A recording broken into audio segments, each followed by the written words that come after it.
하나님의 말씀 보겠습니다. 신명기 32장입니다. 28절로 29절까지 우리 다 같이 합독하여 읽겠습니다. 그들은 모략이 없는 민족이라 그들 중에 분별력이 없도다. 만일 그들이 지혜가 있어 이것을 깨달았으면 자기들의 종말을 분별하였으리라. 아멘. 자, 오늘은 이제 술 취함과 분별에 대해서 설명을 해드리도록 하겠습니다. 제가 지난 시간에 이 분별에 대해서 한 번 더 설명을 해드렸죠. 분별을 하는 데 있어서 중요한 것이 무엇이냐면 내 스스로 나를 높이는 것이 아니라 내가 나의 이름을 높이려고 하면 하나님께서 우리의 뿔을 꺾으시고 또 우리의 뿔을 높여주시지 않지요. 그런데 하나님께서 나를 높여주신다. 그리고 내가 하나님 앞에 쓰임받고 하나님의 도구가 되어질 때 하나님 영광을 위해서 나 자신을 드리게 되어지면 하나님께서 우리의 뿔을 높여주신다. 이런 설명을 해드렸습니다. 그래서 이것을 분별하자 그랬죠. 내 힘으로 내가 이 세상을 살 것인가, 내 힘으로 나를 높일 것인가, 아니면 하나님께서 지금 나를 높이실 수 있도록 나를 하나님께 드리고 있는가, 이것을 분별하자고 지난 시간에 설명을 해드렸습니다. 오늘은 마찬가지로 분별에 대해서 두 번째 설명을 하겠습니다. 28절을 우리 다 같이 한번 읽어볼까요? 그들은 모략이 없는 민족이라 그들 중에 분별력이 없도다. 만일 그들이 지혜가 있어 이것을 깨달았으면 자기들의 종말을 분별하였으리라. 결국은 이스라엘 백성들이 결국 하나님 앞에 매를 맞죠. 매를 받게 되어지는 그 이유 가운데 하나가 모략이 없다, 분별력이 없다, 지혜가 없다. 욥기서에서 보니까 지혜와 명철과 총명은 하늘로부터 내려온다 그랬어요. 그러니까 이 땅에도 세상 지식으로 인하여 갖게 되어지는 지혜와 지식들이 있다면 성경에서 말하는 지혜와 지식은 하늘로부터 내려오는 겁니다. 그러니까 하나님께서 주시는 거지요. 고린도전서 12장에서도 은사에 대해서 설명할 때도 지혜의 은사, 지식의 은사, 또 영분별의 은사, 이런 것들이 있죠. 이런 것들은 땅에서 형성되어지는 것이 아니라 하늘로부터 내려오는 하나님께서 주시는 선물이라는 거예요. 이제 은사는 선물이죠. 하나님께서 주시는 선물입니다. 이스라엘 백성들이 이것이 없어서 멸망했듯이 이제 이방인이었던 우리들이 이제 그리스도로 인하여 하나님의 자녀가 됐습니다. 우리가 하나님의 자녀가 되어서 새로운 피조물이 되어 하나님을 예배하고 또 하나님 영광을 위해 살아가게 되어질 때 마찬가지로 이 세 가지가 없어서 우리가 하나님께 매를 맞습니다. 첫 번째는 지혜도 부족하겠지만 모략이 부족하고 분별력도 못하고 지혜가 부족한 거죠. 그러니까 다른 말로 하늘로부터 오는 힘으로 사는 것이 아니라 이 땅의 힘으로 자꾸 살려고 그래요. 이 세상의 지식으로 살려고 하고 이 세상의 어떤 힘과 능력으로 살려고 하고 자꾸 수단과 방법으로 어떤 일들을 이루려고 한다는 거죠. 내 수단과 내 방법으로 어떤 목표를 이루려기보다는 걸음을 인도하시고 또 일을 완성하시고 또 일을 성취하시는 분은 하나님이시잖아요.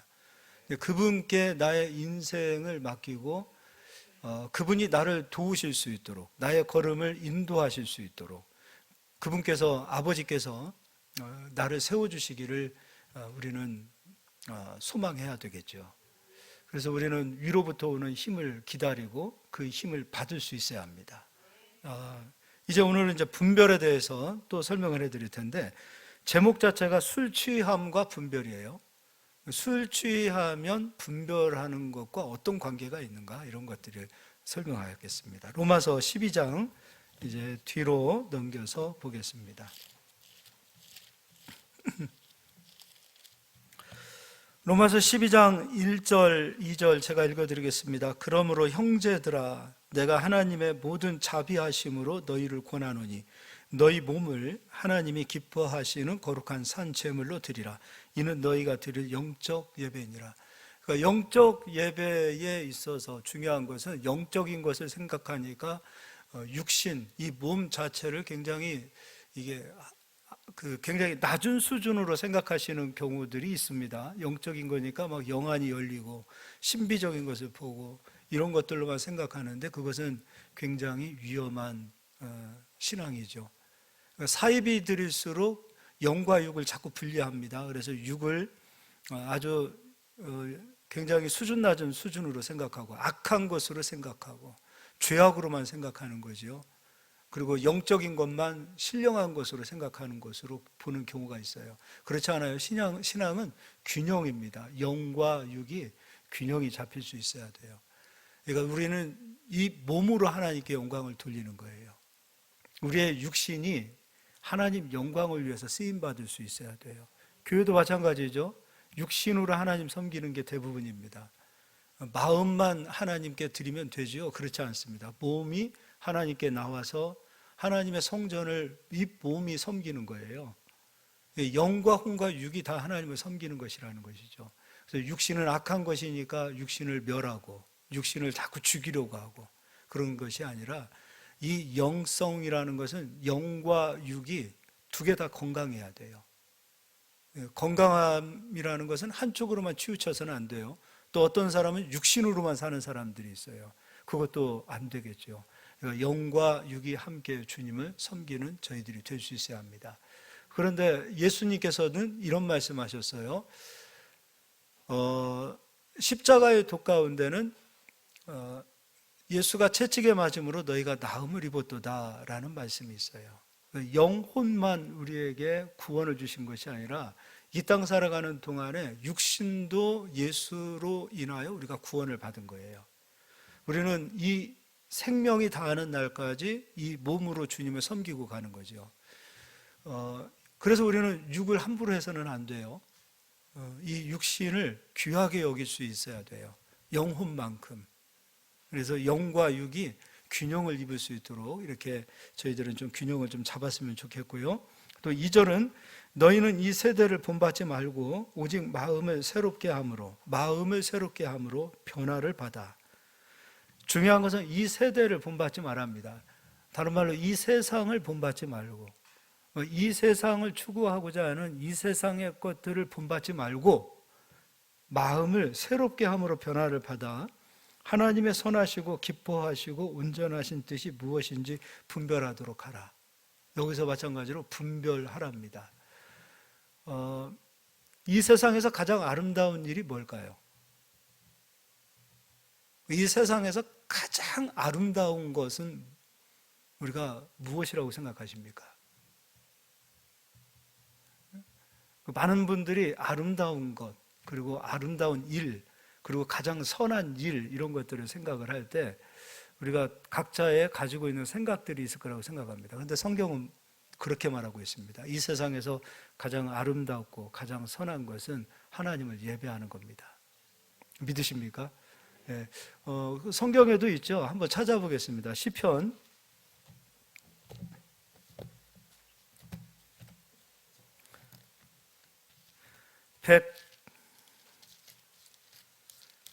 147편 1절 읽어드리도록 하겠습니다. 할렐루야, 우리 하나님을 찬양하는 일이 선함이요 찬송하는 일이 아름답고 마땅하도다. 이 세상에서 가장 아름다운 일이 하나님을 예배하는 거예요. 가장 선한 것이 하나님을 예배하는 거예요. 이걸 분별하라는 것이죠. 하나님을 예배하는 것이 가장 아름다운 일이다라는 겁니다. 그럼 두 번째로 우리 그리스도인들이 이 세상을 살아가는 데 있어서 이제는 하나님과의 관계를 우리가 하나님을 예배하는 것이라고 말하면, 두 번째는 그리스도인들이 추구해야 될 첫 번째가 있다면, 이거는 어거스틴이 그런 얘기했어요. 그리스도인들이 우리가 두 번째로, 첫 번째는 하나님께 예배하는 것, 두 번째는 우리가 해야 될 일이, 추구해야 될 일이 바로 행복입니다.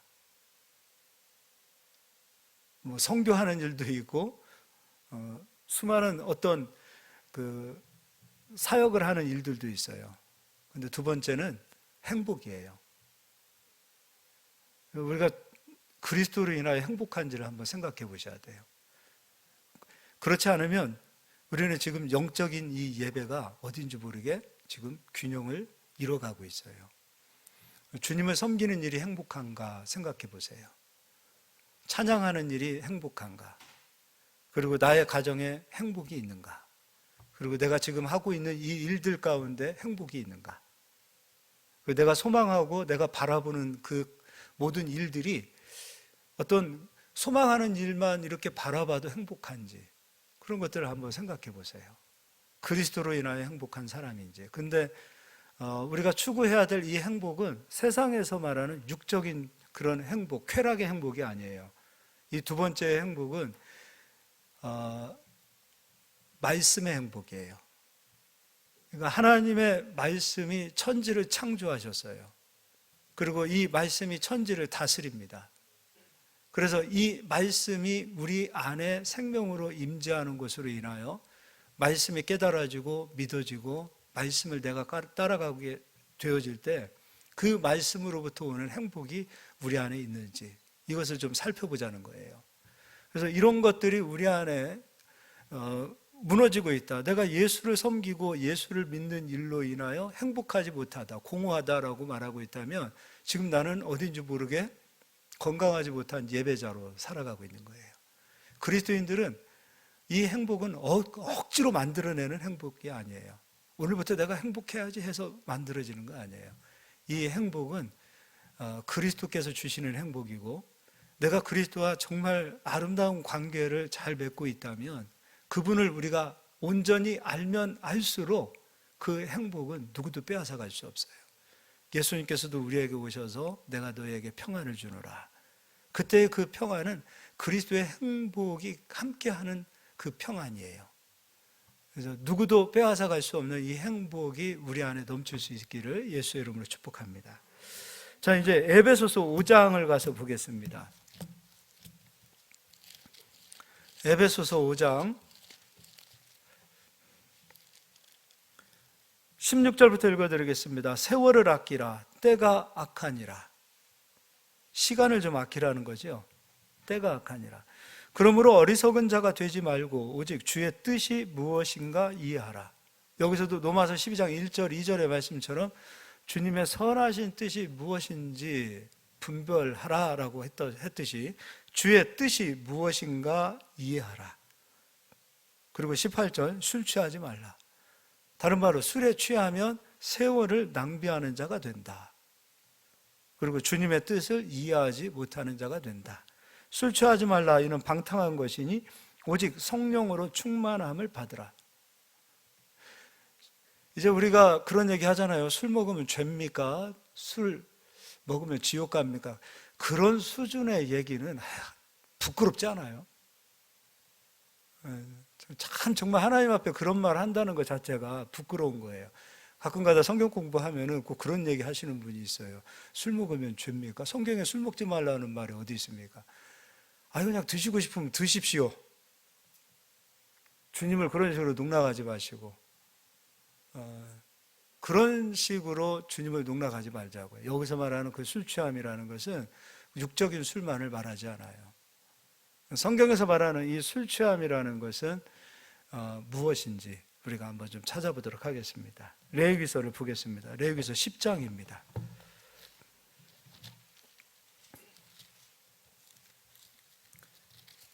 10장 9절부터 읽어드리겠습니다. 너와 내 자손들이 회막에 들어갈 때에는 포도주나 독주를 마시지 말라. 제사장들에게 하시는 말씀이에요. 너희가 회막에 들어갈 때에는 포도주나 독주를 마시지 말라. 그리하여 너희 죽음을 면하라. 이는 너희 대대로 지킬 영원한 규례니라. 그러나 실제로 이스라엘 백성들이 술을 안 마십니까? 이스라엘에는 지금 현재 이스라엘에는 이슬람 사람들도 살고 있어요. 그리고 유대인들이 살고 있어요. 그리고 일부 또 기독교인들이 살고 있어요. 가나의 혼인잔치라고 할 수 있는 그쪽에 가면은 기독교인들이 많이 살아요. 근데 그 기독교인들이 하는 사업 가운데 하나가 뭐냐면 맥주 공장이에요. 근데 왜 맥주 공장을 하냐면 이슬람도 술을 마시지 않아요. 그리고 유대인들은 포도주를 마셔요. 기독교인으로서 구별되기 위하여 맥주 공장을 해서 맥주를 마셔요. 오늘부터 이제 맥주 신나게 마셔야 되겠네.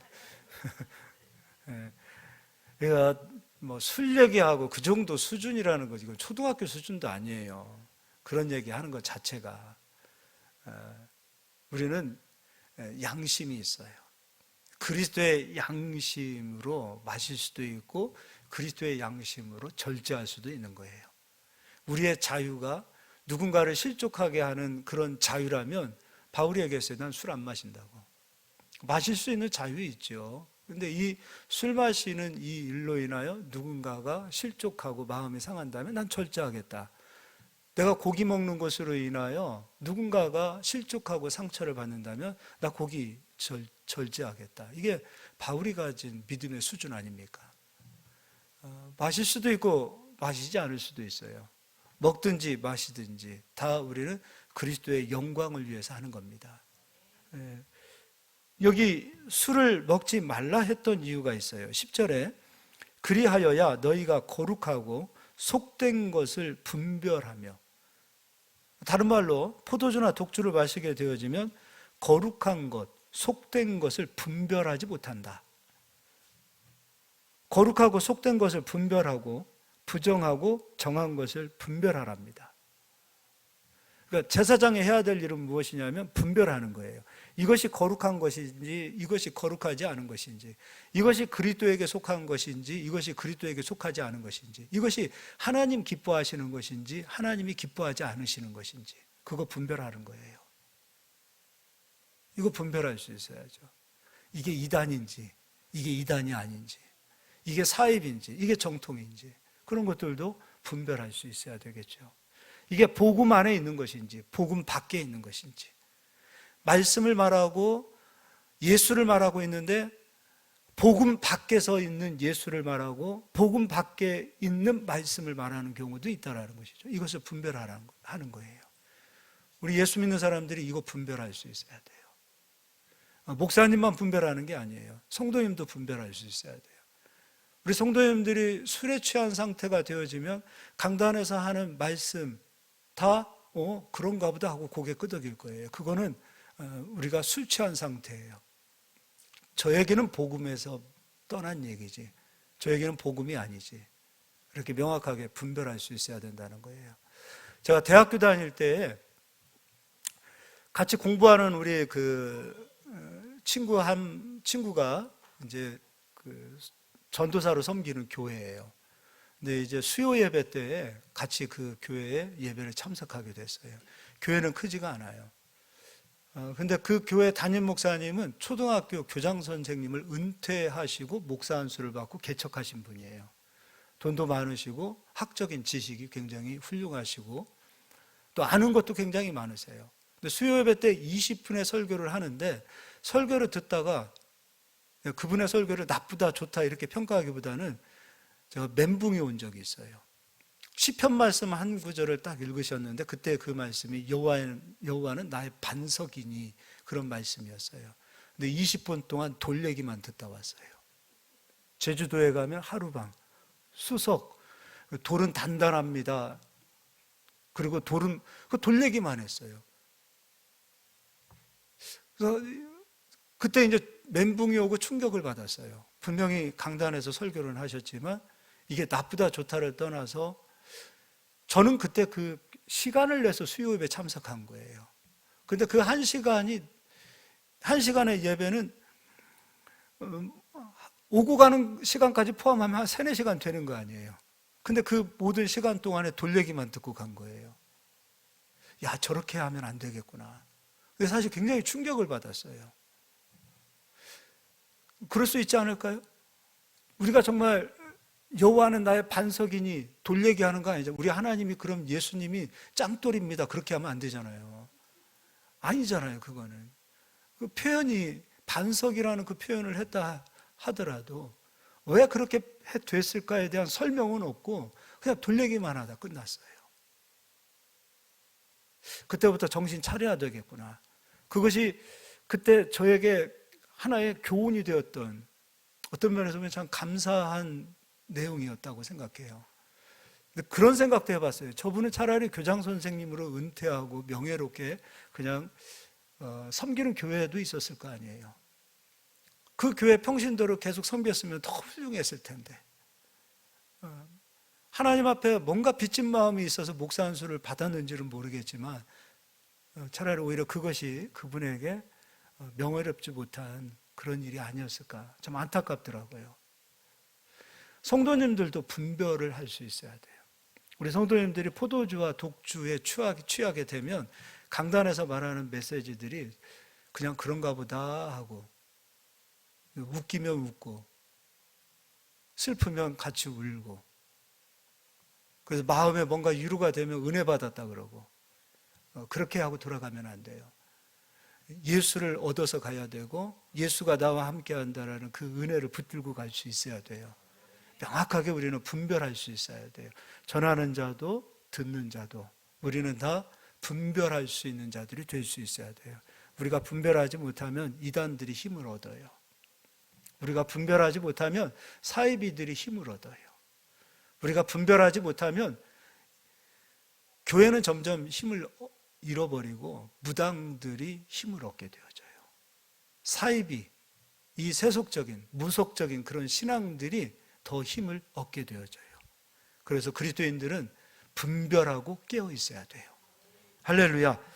자, 레위기서 10장을 읽었습니다. 이제 잠언서 23장을 뒤로 가서 보도록 하겠습니다. 잠언서 23장입니다.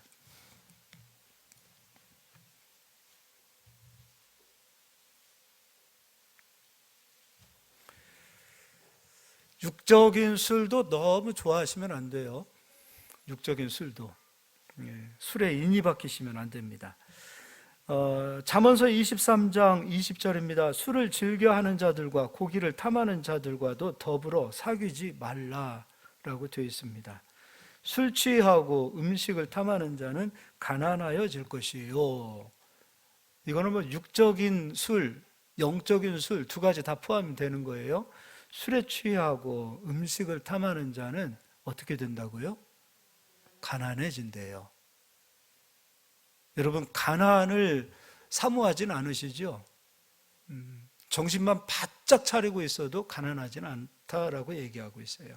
또 잠자기를 즐겨하는 자는 헤어진 옷을 입을 것임이니라. 너를 낳은 아비에게 청종하고 내 늙은 어미를 경히 여기지 말지니라. 진리를 사되 팔지는 말며 지혜와 훈계와 명철도 그리할지니라. 저 밑으로 29절입니다. 재앙이 누게 있느뇨? 근심이 누게 있느뇨? 분쟁이 누게 있느뇨?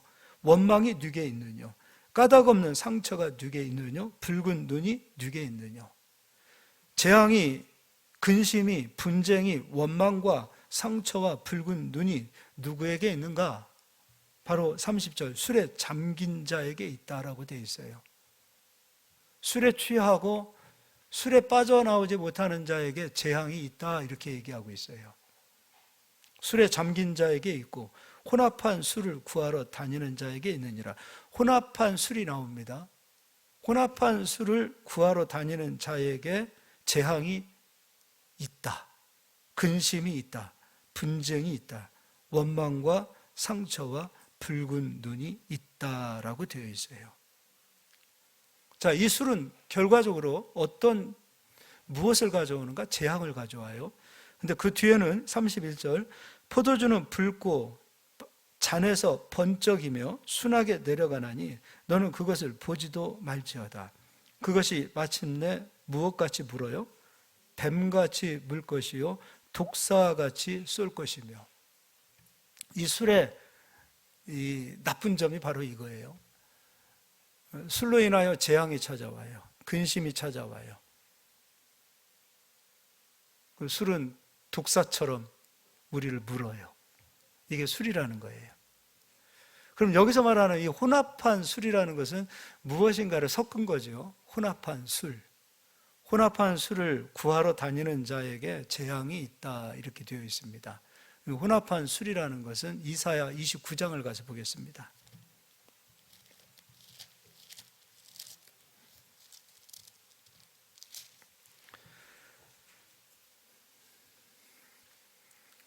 (29장) 9절입니다. 너희는 놀라고 놀라라. 너희는 맹인이 되고 맹인이 되라. 그들의 취함이 포도주로 말미암음이 아니며 그들의 비틀거림이 독주로 말미암음이 아니니라. 분명히 비틀거리고 취했어요. 분명히 취한 사람으로 표현하고 있고 비틀거리고 있다 그랬어요. 그런데 그들의 취함이 포도주가 아니라 그들의 비틀거림이 독주가 아니다라는 거예요. 분명히 취했어요. 여기서 말하는 이 포도주와 독주는 육적인 포도주가 아니겠죠. 어떤 다른 포도주로 인하여 그들이 취했고 다른 독주로 인하여 그들이 지금 비틀거리고 있어요. 그럼 이사야가 말하고 있는 이 포도주와 독주, 사람을 비틀거리게 하고 사람을 취하게 만드는 것은 무엇인가? 그 뒤에 10절, 대저 여호와께서 깊이 잠들게 하는 영을 너희에게 부어주사. 하나님께서 아예 잠드는 영을 부어주셨다는 거죠. 그래서 비틀거립니다. 그래서 취합니다. 마귀가 갖다 부어줬다가 아니에요. 하나님께서 깊이 잠들게 하는 영을 갖다가 부어줘 버렸다는 거예요. 왜 하나님께서 그들에게 깊이 잠들게 하는 영을 부으셨는가? 그 뒤에는 이제 설명이 되어 있어요. 대저 여호와께서 깊이 잠들게 하는 영을 너희에게 부어주사 너희의 눈을 감기셨음이니, 눈이 감겨버린 거죠.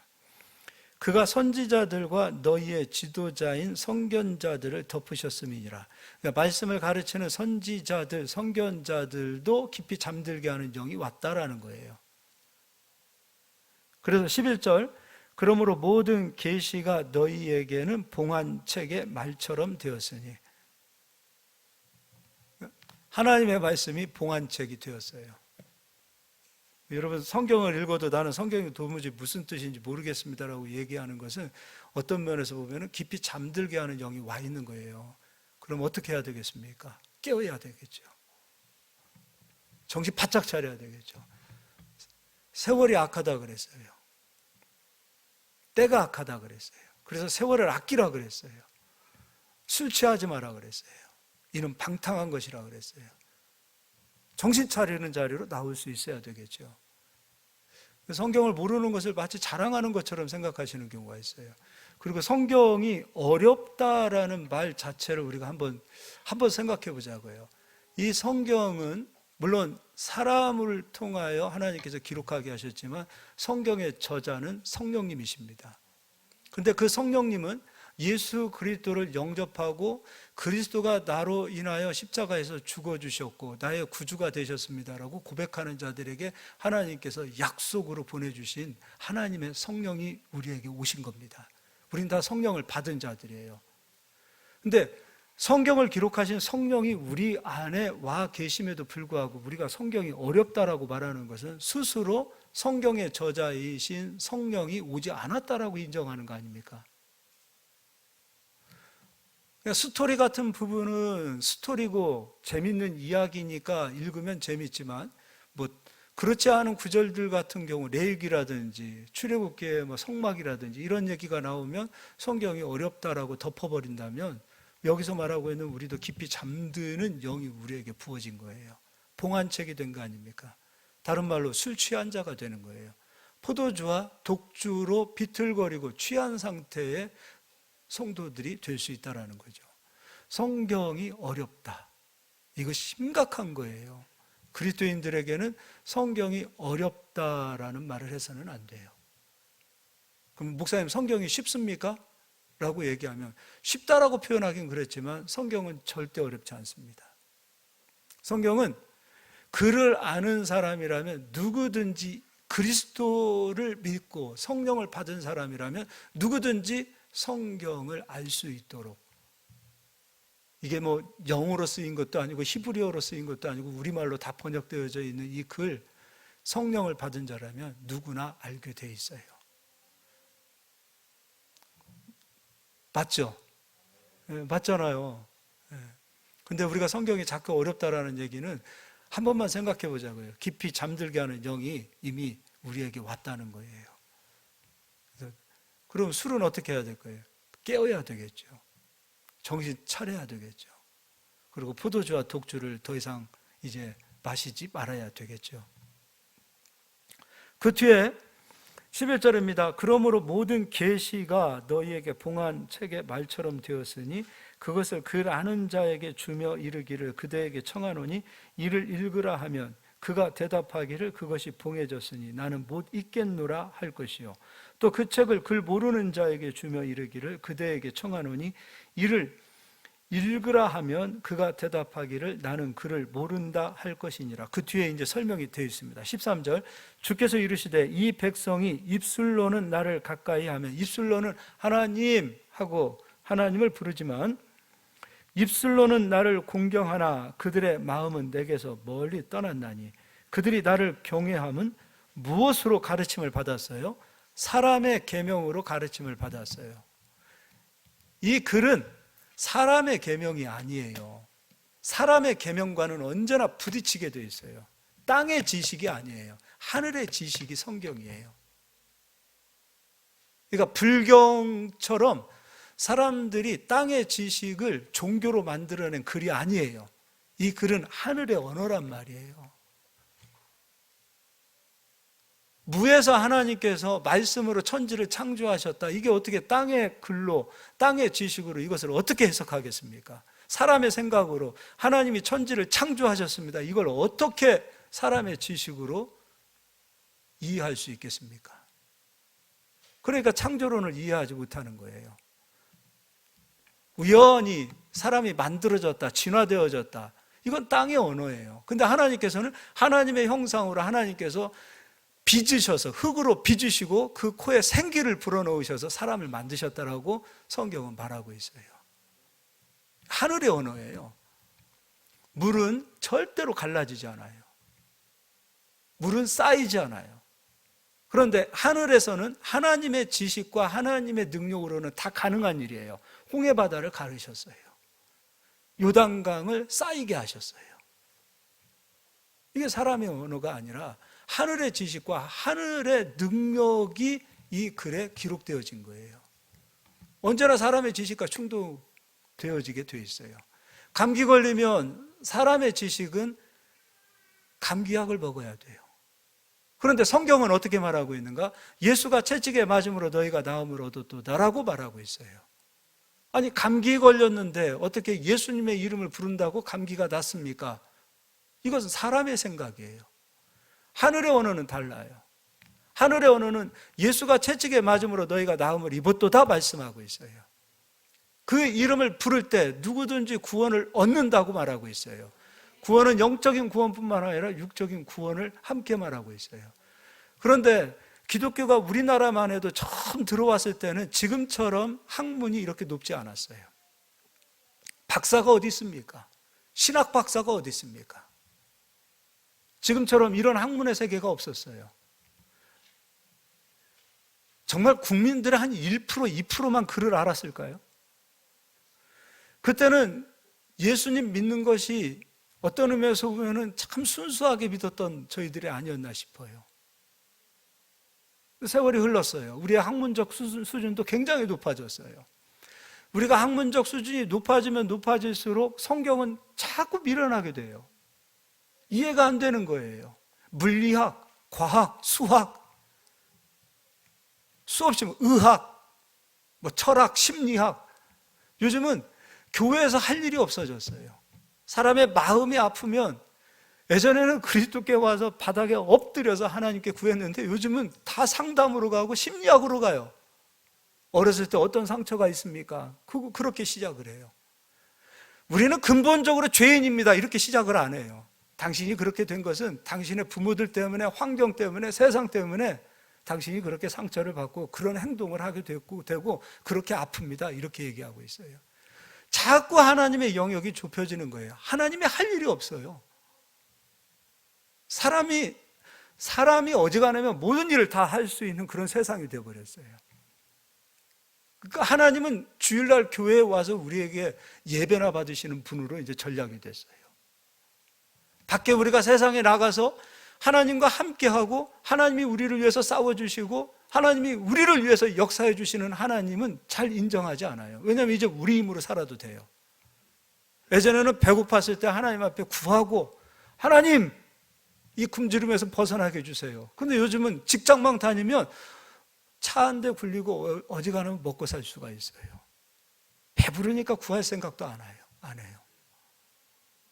지난 시간에 분별을 얘기했잖아요. 하나님이 함께 해야만이 하나님이 우리의 뿔을 높여주시는데 이제는 하나님이 함께 해주시는 것이 어색해요.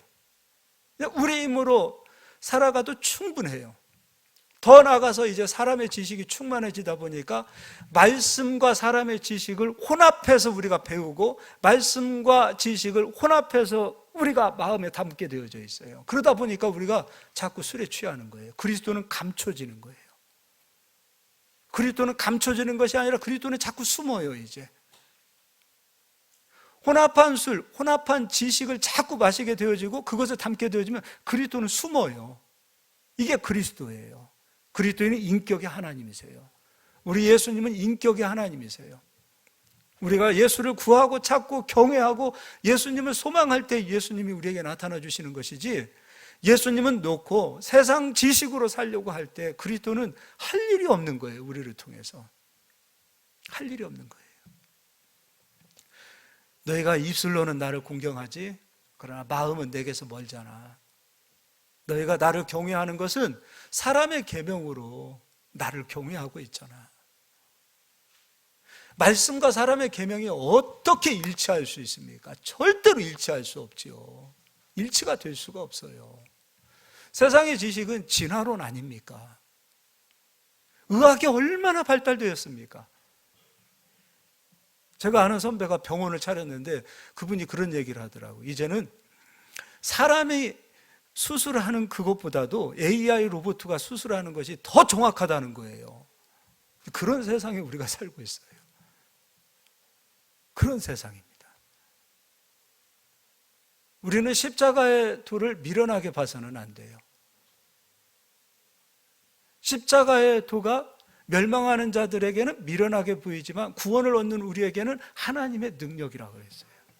이것이 하나님의 능력이요, 이것이 하나님의 힘입니다 하고 십자가의 도를 높이고 십자가의 도를 인정하는 그리스도인들이 될 수 있어야 돼요.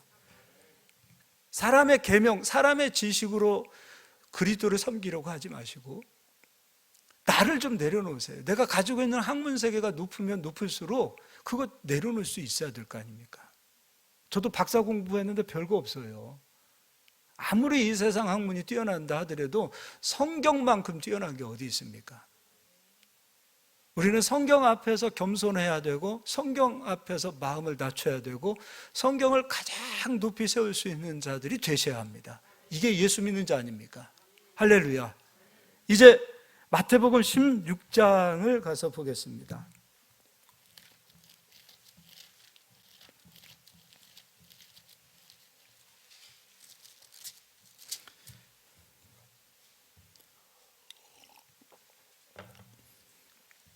마태복음 16장 1절부터 읽어드리겠습니다. 바리새인과 사두개인들이 와서 예수를 시험하여 하늘로부터 오는 표적 보이기를 청하니, 바리새인, 사두개인, 이들은 다 하나님의 말씀을 맡아서 하나님의 말씀을 백성들에게 가르쳐주는 자들이에요. 그럼 이들은 하나님의 말씀을 맡았기 때문에 포도주나 독주로 취하면 안 되겠죠. 이들이 포도주나 독주로 취하게 되어지면 이들은 분별하지 못하고 백성들에게 혼합된 술을 가르치는 자들이 될 겁니다. 제가 이렇게 여기 와서 설교를 쉽게 하는 것처럼 보이죠? 원고도 없이 맨날 성경만 들고 와서 설교하니까 우리 목사님 설교 참 편하게 하는 것 같다 그러는데, 설교 한 편 한 편 할 때마다 굉장히 고뇌하면서 설교를 해요. 그러니까 설교를 준비하는 것도 그렇고 설교를 전하기까지 이 내용이, 그 목사로서 그런 마음이 있어요. 이 말씀을 가지고 섰을 때 이 말씀으로 인하여 아파할 성도들이 있을 텐데 굉장히 고통스럽습니다. 이것으로 인하여 누군가는 찔림을 받을 텐데, 그러니까 사실 아파하고 찔림을 받는 것은 굉장히 축복입니다. 그런데 그것을 그가 넘기지 못하고 이기지 못할 것 같은 그런 것 때문에 굉장히 고통스러워요. 이것이 성도들에게 은혜의 말씀이 되어야 하는데 오히려 이 말씀으로 인하여 그가 찔림을 받고, 성경에서도 그렇죠. 찔림을 받고 일을 가는 사람이 있고 찔림을 받고 어찌할꼬 하고 회개하는 사람이 있고 항상 두 부류로 나타나죠. 그런 걸로 인하여 굉장히 마음이 아파요. 그래서 이 말씀을 내가 꼭 전해야 하나, 내가 이 말씀을 그냥 가감하고 그렇게 전해야 되는 건 아닌가. 그것 때문에 굉장히 고뇌하고 기도하고 그냥 번뇌합니다. 사실 번뇌해요.